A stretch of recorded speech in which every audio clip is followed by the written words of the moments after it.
नमस्कार दोस्तों, मैं हर्ष आपका स्वागत करता हूं हमारे YouTube channel HP competitive focus पर। यहां पे हम बात करेंगे केमिस्ट्री के बारे में, जो कि इम्पॉर्टेंट होगी हिमाचल प्रदेश टेट TGT और कमीशन के लिए। आज हम बात करेंगे class 9th NCERT chapter number 2 matter around us. ठीक है, तो यहाँ पे चलो शुरू करते हैं आज की वीडियो। मैटर के बारे में बात कर रहा है। मैटर क्या होता है आप सभी को पता है, हमने पिछली वीडियो में भी इसके बारे में चर्चा करी थी। Anything which occupies space and has mass is said to be a matter. यानी कि कोई भी वस्तु है जो स्थान घेरती है, उसका मास होता है, द्रव्यमान होता है, उसको हम बोलते हैं मैटर। जैसे कि सॉलिड हो गया हमारे पास, लिक्विड हो गया, गैसेस होगी, प्लाज्मा, और एक था बोस आइंस्टाइन कंडेंसेट। तो ये 5 टाइप ऑफ मैटर्स हैं, हमने पढ़ी थी। ठीक है, अब बात करते हैं क्लासिफिकेशन ऑफ मैटर। मैटर जो है वो मुख्यतः क्लासिफिकेशन के बारे में बात करेंगे तो देखो यहाँ पे मिक्सचर और प्योर सब्सटेंस 2 टाइप में मेनली जो है यह क्या किया गया है, क्लासिफाई किया गया है। जैसे कि अगर हम बात करें कि जो प्योर सब्सटेंस है उसको हम फिजिकली सेपरेट नहीं कर सकते हैं, फिजिकली हम उसको सेपरेट नहीं कर सकते हैं, लेकिन जो मिक्सचर जो होता है उसको हम सेपरेट कर सकते हैं। अब उसके बाद मिक्सचर्स की टाइप्स देखेंगे तो मिक्सचर 2 प्रकार का होता है, एक होता है हेट्रोजीनियस और एक होता है होमोजीनियस। अब ये किस तरह से क्लासीफाई किया है, ये इसकी कंपोजिशन के आधार पर इसको क्लासीफाई किया गया है, क्लासिफिकेशन के आधार पर। ठीक है, हेट्रोजीनियस मिक्सचर जो है वो 2 टाइप्स में क्लासिफाई होता है। एक हमारे पास कोलाइड्स होते हैं, एक होते हैं सस्पेंशंस। इन सभी के बारे में हम बात करेंगे अभी। ठीक है, तो अब बात करते हैं हम प्योर सब्सटेंस की। प्योर सब्सटेंस को भी 2 टाइप्स में क्लासिफाई किया है, एक तो कंपाउंड्स बोलते हैं और दूसरे होते हैं एलिमेंट्स। ठीक है, और ये जो कंपाउंड होते हैं ये केमिकली डिकम्पोज हो जाते हैं, जबकि एलिमेंट जो है तो डिकम्पोज नहीं होते हैं। ठीक है, तो आइए देखते हैं अब क्या बोल रहा है ये। प्योर एंड मिक्सचर 2 टाइप्स में मैटर्स को क्लासिफाई करा। प्योर यानी कि जो प्योर होते हैं, और मिक्सचर्स यानी कि 2 चीज़ों से या 2 प्रकार के मैटर से मिक्स होके बनते हैं।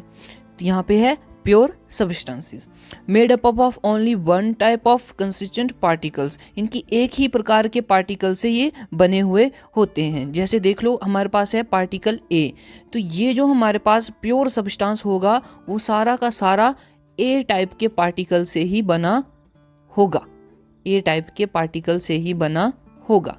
ठीक है, तो इसको हम बोलेंगे प्योर सब्सटेंस। ठीक है, like can not be separated by physical methods, और फिजिकल मेथड से इसको अलग नहीं किया जा सकता है। फिजिकल मेथड्स कौन हो गए? ठीक है, जैसे सेपरेशंस के मेथड होते हैं हमारे, हैंड पिकिंग से हम इसको सेपरेट नहीं कर सकते हैं। फिर और हमारे पास जैसे कि सेंट्रीफ्यूगल फोर्स से भी हम इसको अलग नहीं कर सकते हैं। ठीक है, तो ये सब क्या है, फिजिकल मेथड्स हैं। अब बात कर रहे हैं मिक्सचर्स की। मिक्सचर्स क्या चीज़ है? Made up of different constituent particles in uneven ratio. मतलब जैसे कि हमारे पास पार्टिकल ए है, बी है, सी है, डी है। ठीक है, तो ये जो मिक्सचर है ये किससे बने हुए होंगे? ए, बी, सी, डी, ये पार्टिकल के मिक्सचर से बने होंगे, और इनकी रेशो क्या होगी? अनइवन होगी। मतलब कि हो सकता है कि ए पार्टिकल ज़्यादा हो, बी पार्टिकल ज़्यादा हो, सी ज़्यादा हो, या फिर डी ज़्यादा हो, या फिर बराबर रेशो में हो। तो इस तरह से मिक्सचर जो हैं वो बनते हैं।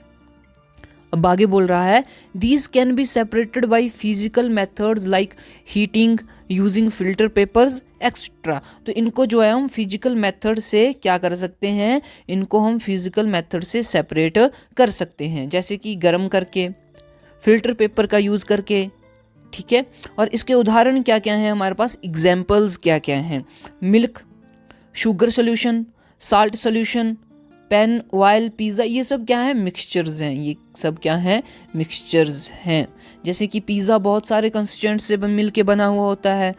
ऑयल है हमारे पास, ऑयल भी आपने देखा होगा कि ऑयल भी बहुत सारे कंस्टिट्यूएंट्स का मिक्सचर होता है। शुगर सोल्यूशन में एक तो वाटर होता है, साथ में शुगर होती है।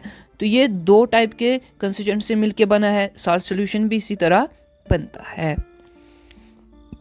अब आगे देखते हैं प्योर सब्सटेंस। अब प्योर सब्सटेंस को इनमें दो टाइप्स में क्लासिफाई किया है। तो हमने यहाँ पे भी देखा जो प्योर सब्सटेंस को टू, एक तो हमारे पास कंपाउंड और दूसरे जो है वो एलिमेंट, इनके बारे में भी देखते हैं। बोलता है कि एलिमेंट्स क्या होते हैं। Elements purest form of matter is which is made up of only one type of constituent particles. इनकी एक ही प्रकार के कंस्टिट्यूएंट पार्टिकल से बना हुआ होता है, उसको हम बोलते हैं एलिमेंट। वो क्या है? एलिमेंट। और ये प्योरेस्ट फॉर्म ऑफ मैटर होती है। For examples oxygen, iron, gold, carbon, helium, ये सभी जो हैं। अब ऑक्सीजन की बात करें तो ऑक्सीजन जो है वो हमारे पास O+O+O+O+ ऑक्सीजन से मिलके बनी हुई ऑक्सीजन।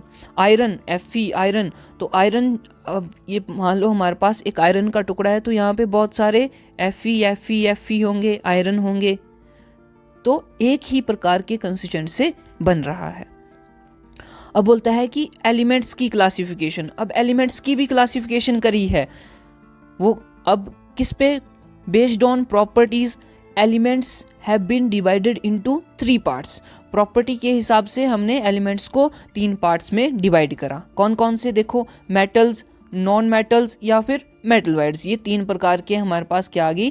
क्लासिफिकेशन आ गई। किसकी? एलिमेंट्स की। ठीक है, अब बात करते हैं मेटल्स के बारे में। अब मेटल की प्रॉपर्टी क्या होती है? ये डक्टाइल होते हैं, मैलिएबल होते हैं। ठीक है, डक्टाइल मतलब कि इनको सीड्स के रूप में भी हम इनको कन्वर्ट कर सकते हैं, सीड्स के रूप में कन्वर्ट कर सकते हैं। मैलेबल मतलब कि इनको हम तार के रूप में भी इनको कन्वर्ट कर सकते हैं। ठीक है, metals are good conductor of heat and electricity. Metal जो हैं वो गुड कंडक्टर होते हैं हीट और इलेक्ट्रिसिटी के। मेटल्स आर लस्ट्रस, लस्ट्रस मतलब कि चमकीले होते हैं, चमकीले होते हैं। मेटल्स आर सोनोरस, सोनोरस का मतलब कि अगर हम इन पर क्या करें, अगर हम इनको किसी चीज से मारें या पीटें तो ये क्या है? ध्वनि प्रोड्यूस करते हैं। क्या करते हैं? ध्वनि प्रोड्यूस करते हैं, उसको बोलते हैं सोनोरस। ठीक है, अब बात करते हैं नॉन मेटल्स की। नॉन मेटल्स क्या है? ये बहुत सारे कलर्स में होती है, इनके पास वैरायटी ऑफ कलर्स होते हैं। ठीक है, they are poor conductor of heat and electricity, poor conductor होते हैं। ठीक है, दे आर नॉन लस्ट्रस, ये चमकीले नहीं होते हैं, ना ही डक्टाइल होते हैं, ना ही मैलेबल होते हैं। ये हो गए नॉन मेटल्स। अब बात कर रहे हैं मेटलॉइड्स की। मेटलॉइड्स क्या चीज है? बोलते these are the elements that have properties that are intermediate between those of metal and non metal. अब मेटलॉइड्स में नॉन मेटल्स की प्रॉपर्टीज भी होती हैं और साथ में मेटल्स की प्रॉपर्टीज भी होती हैं, उनको हम बोलते हैं मेटलॉइड्स। इनकी एक तरह से हम कह सकते हैं कि metalloids are the mixture of metal and non metal. जैसे कि एग्जांपल्स हैं हमारे पास सिलिकॉन, जर्मेनियम, आर्सेनिक एक्सेट्रा। तो ये सब किसके एग्जांपल हैं? मेटलॉइड्स के एग्जांपल हैं। ये मेटल्स की प्रॉपर्टी भी शो करते हैं और साथ में नॉन मेटल की प्रॉपर्टीज भी शो करते हैं। ओके, अब बढ़ते हैं अगली की तरफ। आगे है हमारे पास कंपाउंड्स। तो हमने एलिमेंट्स देख लिया, एलिमेंट्स के बारे में बात कर ली। एलिमेंट्स को भी डिवाइड करा गया है इन्होंने 3 पार्ट्स में, मेटल, ठीक है, नॉन मेटल, ठीक है, और उसके बाद मेटलॉइड। अब बात करते हैं कंपाउंड्स की। बोलता है 2 or more than 2 different elements combine in a definite ratio to form compounds. बोलते हैं कि जब 2 प्रकार के एलिमेंट्स जो हैं एक डेफिनेट रेशियो में कंबाइन होते हैं तब हमारे पास कंपाउंड बनता है। एग्जाम्पल यहाँ पे है NaCl। अब देखो यहाँ पे NaCl है, Na क्या है? Sodium, sodium is a metal, chlorine is a non metal. ठीक है, नॉन मेटल। तो ये जो दोनों है आपस में कंबाइन हो रहे हैं एक डेफिनेट रेशियो में। अगर एक सोडियम है तो हमारे पास एक ही क्लोरीन होगा, और क्या बना रहा है? NaCl बना रहा है, नमक बना रहा है, सोडियम क्लोराइड बना रहा है। ठीक है, तो ये क्या बन गया? ये कंपाउंड बन गया। अब उसी तरह KCl है, पोटाशियम क्लोराइड है, ये भी 1:1 में है। फिर हमारे पास क्या है? वाटर है, H2O यानी कि वाटर। ठीक है, अब वाटर जो है रेशो क्या है इसकी? 1:8 होती है। अगर हम एक हाइड्रोजन लेते हैं और 8 जो है हम ऑक्सीजन लेते हैं, ऑक्सीजन पार्टिकल्स लेते हैं, मॉलिक्यूल्स लेते हैं, तो क्या है, हमें वाटर बन जाएगा। अगर हम कहीं भी किसी भी कोने में इस रेशो को लें तो हाइड्रोजन और ऑक्सीजन को कंबाइन करें 1:8 में, तो हमें क्या मिलेगा, वाटर मिलेगा।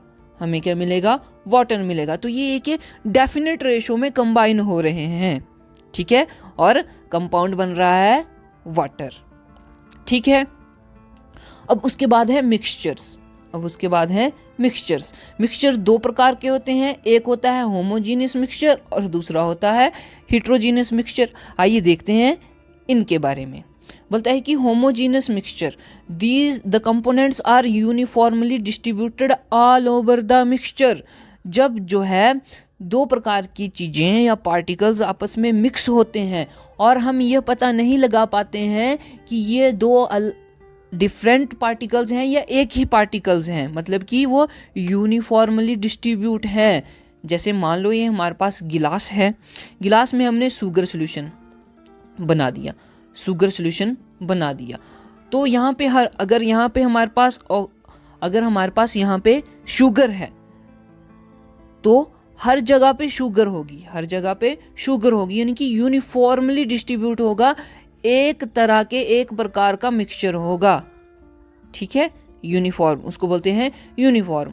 हम पता नहीं लगा सकते हैं कि यहाँ पे ज़्यादा शुगर है, यहाँ पे ज़्यादा शुगर है, यहाँ पे ज़्यादा शुगर है, हर जगह पे बराबर शुगर होगी उस सॉल्यूशन में, उसको हम बोलते हैं होमोजीनियस मिक्सचर। क्या बोलते हैं, होमोजीनियस मिक्सचर। एग्जाम्पल्स भी यहाँ पे शुगर सॉल्यूशन और साल्ट सॉल्यूशन दिया गया है। बात करते हैं हिट्रोजीनियस मिक्सचर की। हिट्रोजीनियस मिक्सचर होमोजीनियस से बिल्कुल अलग होगा, यहाँ पे यूनिफॉर्मली डिस्ट्रीब्यूशन नहीं होगा, किसका, कंपोनेंट्स का, ठीक है। और हमें कंपोनेंट्स जो हैं वो इधर उधर देखने को मिल सकते हैं। अब जैसे यहाँ पे हम सैंड सॉल्यूशन ले लेते हैं, सैंड सॉल्यूशन ले लेते हैं। अब ये जो हम ब्लू से मार्क कर रहे हैं ये है हमारे पास सैंड, ठीक है, ये है हमारे पास सैंड। तो यहाँ पे देख रहे हैं हम कि नीचे जो है वो बहुत सारा रेत हमें दिख रहा है, ऊपर हमें थोड़ा कम रेत दिख रहा है और यहाँ पे बिल्कुल ही माइन्यूट सा रेत हमें दिखेगा। तो इसमें क्या हो गया, यहाँ पे यूनिफॉर्मली डिस्ट्रीब्यूट नहीं है, क्योंकि हमें दिख रहा है कि यहाँ पे ज़्यादा सैंड है, यहाँ पे कम है, यहाँ पे बहुत ही कम है। तो ये क्या हो गया, नॉट यूनिफॉर्मली डिस्ट्रीब्यूशन हो गया। तो ऐसे mixtures in which components are not uniformly distributed all over the mixture and can be seen through a microscope, ठीक है, उसको हम बोलते हैं heterogeneous mixture. Examples sand in water, milk और ब्लड, ये सब एग्जाम्पल हो गए हिट्रोजीनियस मिक्सचर के। बोलता है types of heterogeneous mixture. Heterogeneous mixture के दो टाइप होते हैं, एक होता है सस्पेंशन और एक होता है कोलाइड्स। सस्पेंशन और कोलाइड्स। अब ये सस्पेंशन क्या होता है, ये क्या चीज़ है, बोलता है अ suspension is a heterogeneous mixture in which the solute particles do not dissolve.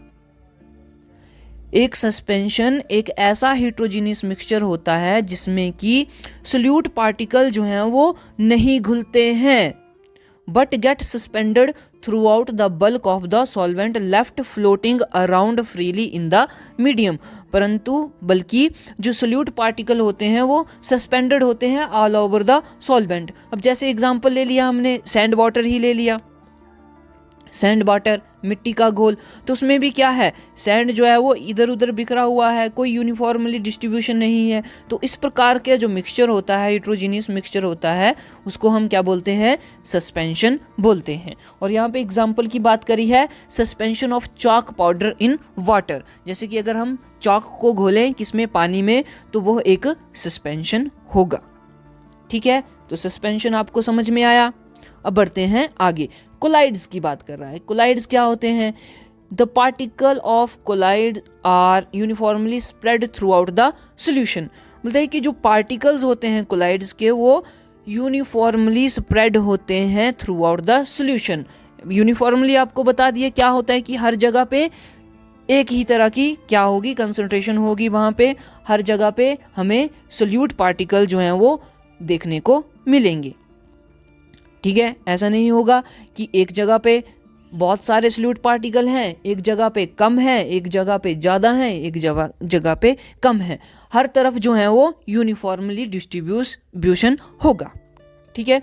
Due to relative smaller size of particle as compare to that of suspension the mixture appear to be homogeneous. अब ये collides ऐसा लगता है जैसे कि ये एक homogeneous mixture ही है, लेकिन उन पार्टिकल्स का, उन कंस्टिट्यूएंट का साइज इतना छोटा होता है, इतना छोटा होता है कि हमें ऐसा लगता है कि वो एक होमोजीनियस मिक्सचर है, लेकिन यह होमोजीनियस मिक्सचर नहीं होता है, यह एक होमोजीनियस मिक्सचर नहीं होता है। एग्जाम्पल्स मिल्क, ब्लड एक्सेट्रा, तो ये सब क्या है, कोलाइड्स हैं। अब मिल्क में भी हम पता नहीं लगा सकते हैं कि दो कंस्टिट्यूएंट हैं या बहुत सारे कंस्टिट्यूएंट, ऐसा लगता है कि जैसे दूध जो है वो बस दूध ही है, एक तरह से पूरे जो पार्टिकल्स हैं यहाँ पे यूनिफॉर्मली डिस्ट्रीब्यूटेड हैं, ओके। अब बात करते हैं कंसंट्रेशन की। अब कंसंट्रेशन क्या होती है? कंसंट्रेशन दो टाइप की, एक होता है सैचुरेटेड सॉल्यूशन और एक होता है अनसैचुरेटेड सॉल्यूशन। कंसंट्रेशन यानी कि एक सॉल्यूशन में कितना सॉल्यूट प्रेजेंट है, अगर हमारे पास कोई सॉल्यूशन है तो उसमें कितना सॉल्यूट प्रेजेंट है। अब सॉल्यूट क्या होता है, देखो अब हमारे पास है ये sugar solution, sugar solution, sugar का यूज़ करा हमने 20 ग्राम और वाटर का यूज़ करा हमने 100 ml, ठीक है।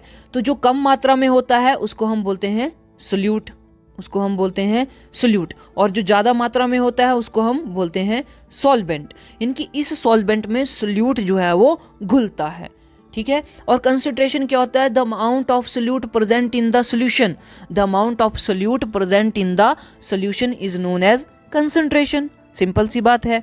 अब कंसंट्रेशन दो प्रकार की होती है, एक होती है सैचुरेटेड और दूसरी होती है अनसैचुरेटेड। एक होती है सैचुरेटेड और दूसरी होती है अनसैचुरेटेड। अब ये सैचुरेटेड के बारे में बात कर रहा है, बोलता है when no more solute can be dissolved in a solution at a given temperature it is called a saturated solution.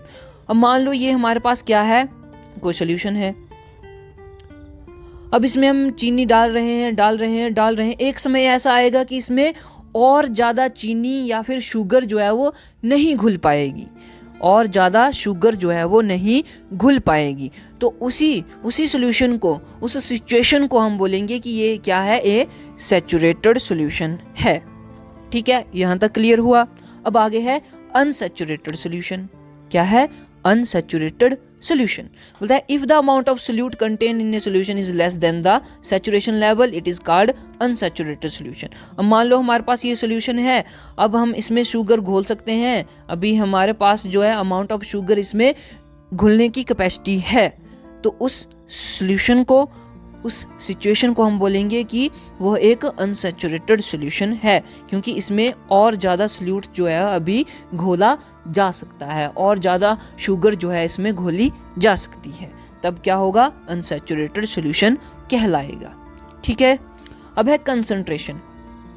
Concentration क्या है, concentration of a solution is the amount of solute present in the given amount of solute dissolved in a given mass or volume of solvent। Simple सी बात है कि कितना amount of solute जो है वो प्रेजेंट है, कितना अमाउंट ऑफ सोल्यूट प्रेजेंट है in the term of mass और volume, in the term of mass और वॉल्यूम, किसके कंपैरिजन में, volume amount of solvent, amount of solvent या फिर वॉल्यूम ऑफ सॉल्वेंट, ठीक है। तो उसको हम बोलते हैं उसको हम बोलते हैं कंसंट्रेशन, और इसको मल्टीप्लाई बाई 100 कर देंगे तो हमारे पास मास परसेंटेज आ जाएगी, वॉल्यूम परसेंटेज आ जाएगी, ठीक है। तो मेथड्स ऑफ कंसंट्रेशन को एक्सप्रेस करने के methods mass by mass percentage of solution और mass by volume percentage of solution. अभी इसका क्या मतलब हो गया, देखो मास जो है, तब हम मास लेंगे किसका, मास ऑफ सोल्यूट। अब कितने सॉल्वेंट में घोला जा रहा है, मास ऑफ सॉल्वेंट इनटू 100, तो ये आ जाएगी हमारे पास mass by mass percentage solution की, ठीक है। अगर हम बात करते हैं मास बाई वॉल्यूम की, तो mass of solute upon, sorry यहाँ पे आएगा, हाँ, mass of solute upon volume of solvent into 100, तो ये आ जाएगी mass by volume percentage of the solution. ठीक है, तो ये एक्सप्रेशन हो गई किसके, कंसंट्रेशन के। कंसंट्रेशन को हम इस तरह से दर्शा सकते हैं। ठीक है, फिर एक होती है volume by volume percentage, volume by volume percentage. अब इसमें क्या होता है, इसमें वॉल्यूम ऑफ सॉल्यूट लिया जाता है और साथ में वॉल्यूम ऑफ सॉल्वेंट लिया जाता है, वॉल्यूम ऑफ सॉल्वेंट लिए जाता है, मल्टीप्लाई बाय 100, तो इसको बोलते हैं वॉल्यूम बाय वॉल्यूम परसेंटेज। ठीक है, यहाँ तक क्लियर हुआ। तो दोस्तों ये थे हमारा आज का वीडियो और हमने यहाँ तक कर लिया है कंसंट्रेशन तक। अब नेक्स्ट में हम बात करेंगे टिंडल इफेक्ट की, टिंडल इफेक्ट की बात करेंगे और साथ में ही बात करेंगे methods of separation, methods of separation. ठीक है, तो दोस्तों बने रहे हमारे साथ, आपको शेयर ज़रूर करनी है हमारी वीडियो और साथ में हमारा चैनल भी सब्सक्राइब करना है और हमें हमारे डिफरेंट प्लेटफॉर्म पर भी ज्वाइन करना है, जैसे कि इंस्टाग्राम हो गया, फेसबुक हो गया, टेलीग्राम हो गया, और सब्सक्राइब भी करना है हमारा चैनल। तो मिलते हैं नेक्स्ट वीडियो में, तब तक के लिए टेक केयर।